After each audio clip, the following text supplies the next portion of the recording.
नारी हमारे समाज का आन और बान है। नारी ही इस देश का गौरव और सम्मान है। 91.2 एफएम हेलो बनारस से मैं हूं आपकी बंदी बनारसी आरजे अमीशा और ये है हेलो बनारस प्रेजेंस नारी की शक्तिवाणी। शक्ति का एहसास होता है बहुत खास और इसी खास एहसास को बरकरार रखने के लिए आज हमारे साथ है एक बहुत ही नई गेस्ट जिनसे आपको मैं जल्द ही रूबरू कराऊंगी। पर उससे पहले मैं आपको इनके बारे में कुछ बता दूं। ये एक एंटरप्रेन्योर है, ये एक बिजनेस वुमेन भी है और इन्होंने बनारस में कई सारे इनोवेटिव आइडियाज को ट्राई आउट किया है। तो चलिए जानते हैं साक्षी श्रीवास्तव जी की कहानी उन्हीं की जुबानी। मैम, मैं चाहूंगी कि आप ऑडियंस को अपने बारे में थोड़ा बताएं। Hello Banaras. First of all thank you so much कि आप लोग मुझे यहाँ इनवाइट किए और एक माध्यम दिया ये बताने के लिए बनारस में, क्योंकि ग्लोबली काफ़ी लोगों को पता चल चुका है लेकिन हमें ऐसा लगता है कि बनारस में लोगों को कम पता है मेरे बारे में, और in fact not about me but मेरे बिजनेस के बारे में या उसके कॉन्सेप्ट के बारे में थोड़ा कम पता है। So it's a way to tell the people also कि ऐसी भी कुछ चीज़ें एग्जिस्ट करती हैं बनारस में and they should be proud of it also. I think so, उनको लगता होगा तो आई रन अ कैफ़े। मेरा एक कैफ़े है जिसका नाम है sparrow cafe and it's a first cafe in Varanasi जहाँ पे लड़कियाँ काम करती है। The women they work over there from last 10 years and it's a slow food cafe. जब हम स्लो फूड कैफ़े की बात करते हैं तो मतलब उसका मतलब ये नहीं होता है कि चीज़ें स्लो बन रही है, but it's a Italian concept जहाँ पे खाने को बिल्कुल फ्रेश रखा जाता है। It's a method of a traditional method of cooking the food in a traditional way. जो उसका एक तरीका होता है, उसमें न्यूट्रिशन उसको प्रिजर्व करके हम उसको सर्व करते हैं and that's a very patent concept in Italy. तो उसी कॉन्सेप्ट को हमने बनारस में we have introduced from last 10 years and we are serving in the same way from last 10 years. इसके अलावा हमारा एक बुटीक होम स्टेज है जो कि अयोध्या में है और एक बनारस में है। We started first in Varanasi और उसके बाद हमारा एक अयोध्या में and the name of that place is called as Nilay house. छोटी सी प्रॉपर्टी होती है बट बहुत ही प्रीमियम होती है, अच्छी प्रॉपर्टीज़ होती हैं जहाँ पे काफ़ी जो उस तरीके की प्रॉपर्टीज़ को पसंद करते हैं, जिनकी लाइकिंग होती है, who want to have a personal touch with their stay when they come to Varanasi. जब वो ट्रैवल करते हैं तो they prefer to stay with us. उसमें काफ़ी प्रीमियम गेस्ट भी, premium I should say like काफ़ी हम लोग प्रिविलेज थे कि उस तरीके के भी गेस्ट हमारे साथ स्टे किए, जैसे कि संजीव कपूर हैं, शेफ़ संजीव कपूर। आपने सुना होगा singer Hariharan, he stayed with us in Ayodhya. हमारा आपने सुना होगा maharaja of Udaipur Lakshyaraj Singh, he stayed with us in in Ayodhya also. और इस तरीके के काफ़ी सारे लोग हैं जो आते हैं, स्टे करते हैं। ग्लोबली भी लोग आते हैं, स्टे करते हैं, they like the properties. And then we have a small tea room. हमारा एक टी रूम है विच आई थिंक हमें ऐसा लगता है कि शायद बनारस में पहला टी रूम है। It's English style T room.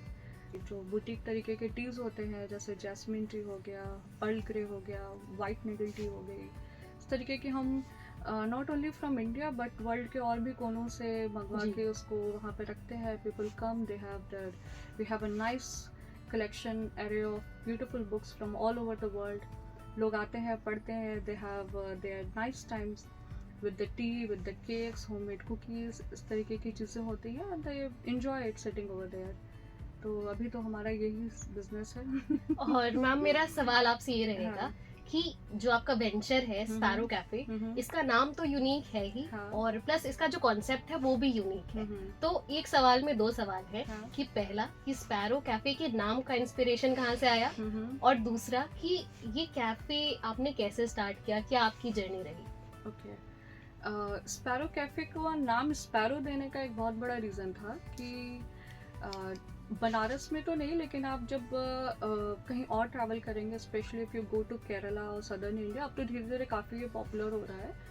तो लोग क्या करते हैं कि उस शहर के का जो एक आर्किटेक्चरल स्ट्रक्चर होता है which shows the beauty of that city, उसको प्रिजर्व करने के लिए वो उस शहर के जो पुराने घर होते हैं उनको वो एक हेरिटेज की तरह यूज़ करते हैं और वहाँ पे दे इधर हैव अ आर्ट गैलरी या वहाँ पे वो लाइब्रेरी सेटअप रखते हैं और हैव अ कैफ़े ताकि लोग आए तो they don't only enjoy to have a tea, coffee or food or a gallery, but apart from that they have a small inspiration of the city, कि उनको पता होना चाहिए कि अच्छा शहर में घर ऐसे दिखते हैं। एग्जैक्टली।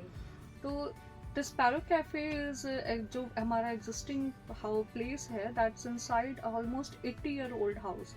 एक विंटेज हाउस है which is having a old Mosaic floor, big Windows, ventilation. तो जब कोई आता है तो उसको दिखता है कि हम एक पुराने से घर में आ रहे हैं बनारस के, और अच्छा घर मतलब बनारस में घर ऐसे ही होते हैं। तो they get a essence of a city once they sit in a veranda and then you have a, ठंडियों में तो बहुत अच्छा लगता है, स्पेशली जब इंटरनेशनल गेस्ट आते हैं, they come, they feel it like a home, home away from home. तो अभी तो एक्सटिंक्ट हो गए हैं, अदरवाइज आपको पता ही होगा कि हमारे घरों में गौरैया बहुत हुआ करती थी, स्पैरोज होती थी। तो उस घर को और स्पैरोज को कनेक्ट करके I got this name sparrow. बहुत ब्यूटीफुल नाम है मैम। और आपसे एक सवाल मैम मेरा ये है कि अभी आज का जो वर्ल्ड है वो बहुत कॉम्पिटिटिव वर्ल्ड है, तो कितना मुश्किल या कितना चैलेंजिंग होता है एक लेडी को एक बिजनेस को सेटअप करना?